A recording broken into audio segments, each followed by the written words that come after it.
Hello everyone, welcome to online class with Sanjay. ये हमारी Indian geography की 6th क्लास है। इसमें हम पढ़ेंगे नॉर्थ ईस्ट यानी कि उत्तर पूर्वी जो राज्य हैं हमारे उनके कुछ दर्रे। उसके बाद हिमालय का हम करेंगे क्षेत्रीय विभाजन। उसके बाद हम पढ़ेंगे भारत के मैदान को। उसके बाद हम पढ़ेंगे प्रायद्वीपीय भारत के कुछ पर्वतों को, और जितने पर्वत बच जाएंगे उससे हम कल करेंगे। आज 1 या 2 राज्यों के पर्वत कंप्लीट करेंगे। उसके बाद हम बाकी राज्यों को अगली क्लास में करेंगे। तो सबसे पहला जो हमारा टॉपिक आज का वो है नॉर्थ ईस्ट, उत्तर पूर्व के दर्रे। इससे पिछली क्लास में हमने उत्तर भारत के यानी कि जम्मू कश्मीर, लद्दाख, हिमाचल प्रदेश, उत्तराखंड, इसके कुछ दर्रों को कंप्लीट किया था। उम्मीद करता हूँ आपने वो सारे दर्रे याद कर लिए होंगे, क्योंकि वहाँ से क्वेश्चंस बनते हैं कि कौन सा दर्रा कहाँ पर स्थित है, कौन से राज्य में स्थित है। या मैंने वहाँ पर बताया था आपको सतलज नदी किस दर्रे से आती है, सिंधु नदी किस दर्रे से आती है। तो ये सब आपको याद रखना है, ठीक है। और आज की क्लास में हम पढ़ेंगे उत्तर पूर्वी राज्यों के कुछ दर्रे। सबसे पहला हमारा राज्य है सिक्किम। सिक्किम से हमें 3 दर्रे देखने को मिलते हैं जो बहुत ज़्यादा इजी हैं याद करने में। पहला है नाकुला, दूसरा है नाथुला और तीसरा है जेलेपला। ठीक है, नाकुला, नाथुला, ये तो याद हो जाएगा। 9 से जो हैं दर्रे वो सिक्किम में है, नाकुला, नाथुला और तीसरा है जेलेपला। ठीक है। अब नाकुला और जो नाथुला है वो सीधे भारत और तिब्बत को आपस में जोड़ता है, लेकिन जो जेलेपला है वो भारत, भूटान और उसके बाद तिब्बत यानी कि जो चीन वाला एरिया है पार्ट को जोड़ता है। उसके बाद हम देखते हैं अरुणाचल प्रदेश। अरुणाचल प्रदेश में हमको बहुत सारे पास देखने को मिलते हैं। सबसे पहले जो हम 3 पास पढ़ेंगे वो हैं बोमडीला, बुमला, सेला। बोमडीला, बुमला, सेला, बोमडीला, बुमला, सेला। 3 पासेज हमने पढ़ दिए। कहाँ? अरुणाचल प्रदेश में। कौन कौन से? बोमडीला, बुमला, सेला। ठीक है। और जो बुमला है वो हमें तवांग घाटी से जोड़ता है। ठीक है। उसके बाद हमारा अगला पास है योंगयाप पास। योंगयाप पास से ब्रह्मपुत्र भारत में एंटर करती है। ठीक है। उसके बाद हम पढ़ते हैं दीफू पास। दीफू पास हमें चीन, अरुणाचल प्रदेश और म्यांमार में देखने को मिलता है। ये आपस में कनेक्ट करता है। यहाँ पर ये पास है जो चीन, अरुणाचल प्रदेश और म्यांमार को कनेक्ट करता है। उसके बाद हम देखते हैं तुजू पास। तुजू पास हमें देखने को मिलता है मणिपुर में। ये इम्फाल यानी कि मणिपुर की जो राजधानी है इम्फाल और म्यांमार को आपस में कनेक्ट करता है। ठीक है। ये हमने उत्तर पूर्व के कुछ दर्रों को देख लिया। अब हिमालय के बारे में कुछ इंपॉर्टेंट फैक्ट हम देख लेते हैं। हमारा हिमालय ख़त्म हो गया है, इसके बाद हम हिमालय के बारे में कुछ इंपॉर्टेंट फैक्ट देख लेते हैं। महान हिमालय के कुछ पास हमने कौन कौन से पढ़े थे? बुर्जिला, जोजिला, पेंसिला, बड़ा लाचला, सिपकिला, माना, नीति, लिपू और लंपियाधुरा। ठीक है। ये हमने महान हिमालय के पास हैं। जितने भी मैंने यहाँ पर लिखे हैं ये महान हिमालय के पास हैं। उसके बाद अगर हम लघु हिमालय के पास देखें तो बनिहाल और रोहतांग लघु हिमालय के पास है। ठीक। अब कश्मीर कौन कौन सी 2 पर्वत श्रेणियों के बीच में है? लघु हिमालय और ग्रेट हिमालय के बीच में कौन है? कश्मीर घाटी। लघु हिमालय में भी अगर कहें तो पीर पंजाल पहले आता है। पीर पंजाल और ग्रेट हिमालय के बीच में कश्मीर उपस्थित है। ठीक है। उसके बाद हमने लौ स्पीति पढ़ा था एक जगह पे। कहाँ पे पढ़ा था? हिमाचल प्रदेश में लौ स्पीति हमने पढ़ा था, जो ग्रेट यानी कि महान हिमालय और ट्रांस के बीच में स्थित है। उसके बाद अगर हम कुल्लू को देखें, कुल्लू हमारा ग्रेट हिमालय और लघु हिमालय के बीच में स्थित है। उसके बाद अगर हम देहरादून देखें, देहरादून किस किस श्रेणी के बीच में आएगा? थोड़ा सा दिमाग लगाने की ज़रूरत है। जैसे देहरादून यहाँ पर आता है, यहाँ पर देहरादून है लगभग, तो ये नीचे शिवालिक श्रेणी होगी, इसके ऊपर लघु श्रेणी होगी। देखो, लघु हिमालय और शिवालिक के मध्य कौन स्थित है? देहरादून स्थित है। ठीक है। अब इसके बाद हम देखते हैं हिमालय का क्षेत्रीय विभाजन। क्षेत्रीय आधार पर हिमालय को कितने भागों में बांटा गया है? 4 भागों में। 1, 2, 3 और 4। ये क्षेत्रीय विभाजन नदियों के आधार पर किया गया है। ठीक है। सबसे पहली नदी है इसमें है सिंधु नदी। दूसरी नदी है सतलज नदी। याद रखना है, पहली नदी कौन सी है? सिंधु नदी। उसके बाद सतलज नदी, उसके बाद काली नदी, उसके बाद तिस्ता नदी और उसके बाद ब्रह्मपुत्र नदी। ठीक है। सिंधु, सतलज, काली, तिस्ता, ब्रह्मपुत्र। एक बार और, सिंधु, सतलज, काली, तिस्ता, ब्रह्मपुत्र। इसके बाद यहाँ के जो पर्वत श्रृंखला है उसको याद करना तो बहुत ज़्यादा ईजी है। यहाँ पर कश्मीर हिमालय से कहा जाता है, जो सिंधु और सतलज के बीच में स्थित है, कश्मीर हिमालय। उसके बाद सतलज और काली के बीच में कौन सा हिमालय उपस्थित है? कुमाऊं हिमालय। उसके बाद काली से लेकर तिस्ता तक नेपाल हिमालय और तिस्ता से लेकर के ब्रह्मपुत्र तक असम हिमालय। ठीक है। एक बार और देखते हैं। सिंधु से सतलज तक कश्मीर हिमालय, ठीक हो गया। उसके बाद सतलज से लेकर काली तक कुमाऊं हिमालय, ठीक हो गया। उसके बाद काली से तीस्ता तक नेपाल हिमालय, ठीक हो गया। और तीस्ता से लेकर के ब्रह्मपुत्र तक असम हिमालय, ये चीज़ याद रखनी है।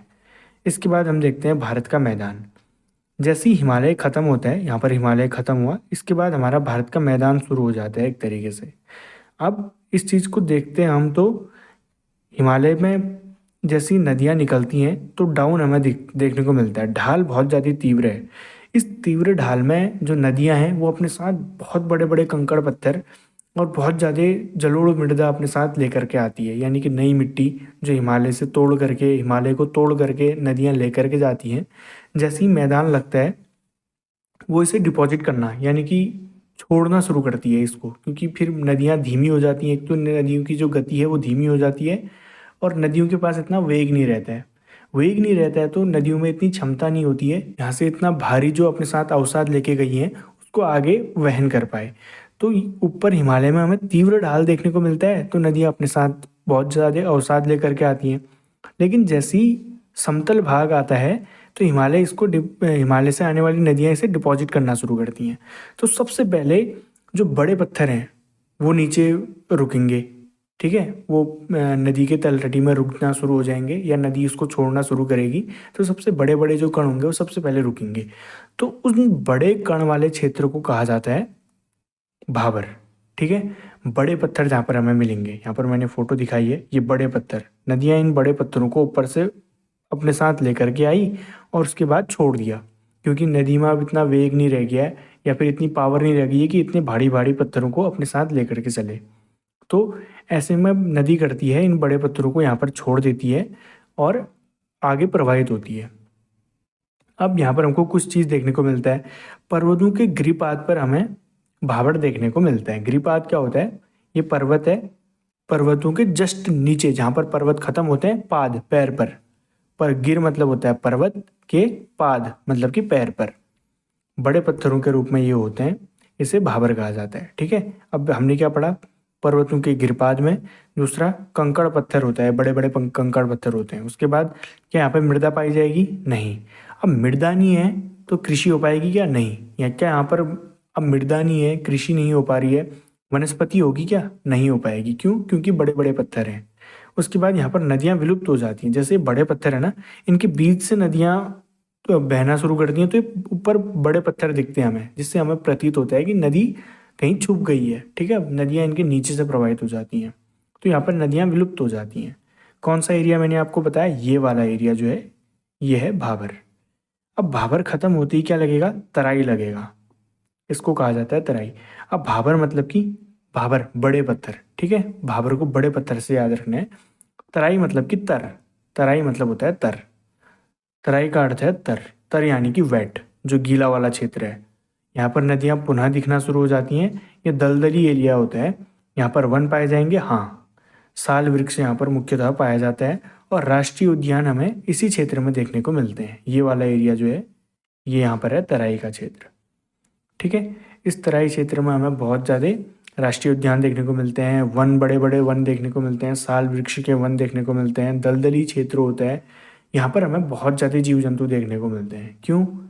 क्योंकि यहाँ पर वनस्पति बहुत ज़्यादा है, ठीक है। तो जीव जंतुओं को आसानी से भोजन मिल जाता है, पानी यहाँ पर मिल जाता है आसानी से, तो यहाँ पर बहुत ज़्यादा जैव विविधता पाई जाती है, ठीक है। अब हम देखते हैं बांगर और खादर।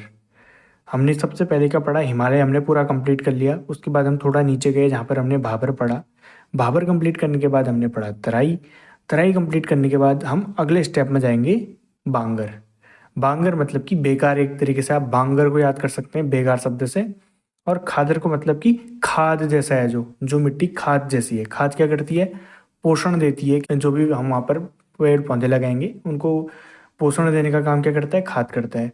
तो वैसे ही जो खादर है, खादर मतलब कि अच्छी मिट्टी है, जो जिसको हम खाद के रूप में यूज कर सकते हैं। एक याद करने का तरीका है कि हम खादर को खाद से याद कर सकते हैं और बांगर को बेकार से याद कर सकते हैं। बांगर मतलब कि बेकार, खादर मतलब कि खाद जैसा, ठीक है। बांगर वो क्षेत्र है जहाँ पर जैसे ये मान लो मैंने नदी बना रखी है, नदी का फ्लो है, ये जो ग्रीन कलर से मैंने बना रखा है नदी का फ्लो है, और येलो कलर से मैंने इसको हाईलाइट किया है जहाँ पर हमेशा हमें हर साल बाढ़ आती है, तो यहाँ पर नई मिट्टी आती है। ये येलो से मैंने दिखा रखा है। लेकिन किसी किसी साल क्या होता है, बहुत ज़्यादा बाढ़ आ जाती है, तो ये हरा वाला जो मैंने पार्ट दिखा रखा है ये भी बाढ़ से ढक जाता है, तो यहाँ पर भी नई मिट्टी आ गई। ठीक है, येलो वाले पार्ट में तो हमेशा नई मिट्टी आ रही है, हर साल बाढ़ आ रही है थोड़ी बहुत, तो यहाँ पर हमेशा नई मिट्टी रहेगी। लेकिन जो हरा वाला पार्ट है, इसमें कभी 10-12 साल में बहुत ज़्यादा बाढ़ आ गई तो तब यहाँ पर नई मिट्टी पहुँच पाएगी। तो कभी कभी जहाँ पर नई मिट्टी आ पाती है उसे बांगर कहा जाता है, लेकिन ये लगभग पुरानी मिट्टी होती है, इसमें उतनी उर्वरकता नहीं होती है, लोगों ने इसका बहुत ज़्यादा यूज़ कर लिया होता है। लोग इसका बहुत ज़्यादा यूज करते हैं क्योंकि जब भी बाढ़ आती है तो लोग इसका ज़्यादा से ज़्यादा यूज करते हैं, तो इसकी उर्वरकता धीरे धीरे कम हो जाती है। लेकिन खादर में हर वर्ष नई मिट्टी आती है, तो नई उर्वरकता आती है उससे, तो ये हमेशा उर्वरक रहती है, जलोढ़ मिट्टी रहती है, बहुत ज़्यादा उर्वरक रहती है। ठीक है, अब हम इसमें कुछ डिफरेंस देख लेते हैं। बांगर पुरानी है, खादर नहीं है। नदी से दूर कौन सा है? बांगर नदी से दूर है और खादर नदी के नज़दीक है। ये कम उपजाऊ है, ये अधिक उपजाऊ है। खादर खादर अधिक उपजाऊ, बांगर कम उपजाऊ। लवणता बांगर में ज़्यादा पाई जाएगी। लवणता ज़्यादा क्यों पाई जाएगी? क्योंकि लोग यहाँ पर अत्यधिक कृषि करेंगे। एक तो मैदानी क्षेत्र है, उसके बाद लोगों को लगेगा कि यहाँ पर अच्छी कृषि हो रही है क्योंकि 10-12 साल में एक बार नई मिट्टी आ गई, लोग यहाँ पर कृषि करेंगे। उसके बाद अच्छी कृषि नहीं होगी तो लोग यहाँ पर ज़्यादा उर्वरक का यूज करेंगे, जिससे लवणता बढ़ते जाएगी। ठीक है, और यहाँ पर खादर में लवणता कम पाई जाती है क्योंकि हर वर्ष नई मिट्टी आ रही है। उद्योग, जो कृषि से संबंधित उद्योग हैं, वो कहाँ पर आएंगे, कहाँ पर स्थापित होंगे? खादर वाली मिट्टी जहाँ पर होगी, नई मिट्टी जहाँ पर होगी, वहीं पर उद्योग होंगे, क्योंकि वहीं पर आसानी से कच्चा माल उपलब्ध हो पाएगा जो कृषि से उत्पादित हो रहा है। ठीक है, उसके बाद प्रतिवर्ष बाढ़ कहाँ पर आएगी? खादर में प्रतिवर्ष बाढ़ आएगी, बांगर में प्रतिवर्ष बाढ़ नहीं आती है। ठीक है, इसके बाद ये टॉपिक हमारा भारत के मैदान वाला यहीं पर समाप्त हो जाता है। अब इसके बाद हम देखते हैं प्रायद्वीपीय भारत। ठीक है, प्रायद्वीपीय भारत हमने कौन सा वाला पार्ट पढ़ना है? ये वाला, ये मैंने डिनोट कर रखा है। इससे ऊपर हमने क्या पढ़ा? ये पूरा मैदानी क्षेत्र है, ये मैदान पढ़ा। उससे ऊपर हमने क्या पढ़ा? हिमालय को पढ़ा। ठीक है, हिमालय हमारा कंप्लीट हो गया, मैदान हमारा कंप्लीट हो गया। इसके बाद हम पढ़ते हैं प्रायद्वीपीय भारत। ठीक है, अब प्रायद्वीपीय भारत के हम सबसे पहले पर्वत पढ़ते हैं। ठीक है, पहला राज्य हमारा है राजस्थान। ठीक, राजस्थान में हमें देखने को मिलता है सबसे पहले अरावली पर्वत श्रेणी।